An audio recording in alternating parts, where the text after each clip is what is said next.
We are rain-free, though rain chances are knocking on our doorstep here through the morning. Temperatures sitting above freezing at 39 degrees. At this point of the morning, we're noticing that moisture trying to move into Ashtabula, but just thicker clouds in place.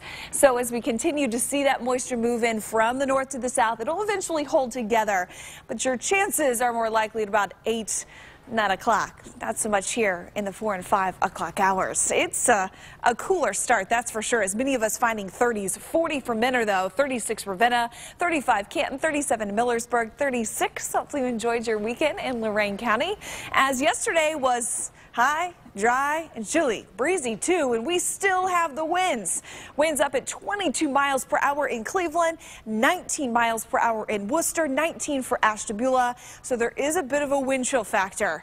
Yes, still talking wind chills for the end of April, but those jackets make it bearable, that's for sure. It'll keep you dry here later today, too. You got 35 in Cleveland, 32 for what it feels like in Ravenna, to even as cool as 28 Worcester, 29 Mansfield, as well as for Canton. Now, the bigger story, obviously, is the rain. So let's see when it moves in and takes over. Just showed you this model, very similar outlook.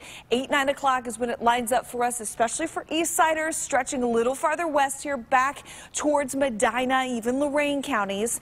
It is on the lighter side and is out of here by the afternoon hours. As we make our way towards Tuesday, some beautiful sunshine comes out to play.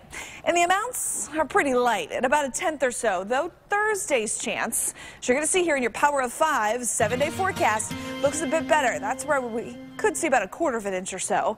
Temperatures eventually warming up. Today the coldest at 46, here in the 60s again by Wednesday, and I'm liking Sunday, even with the storm chance, close to 70, Jackie.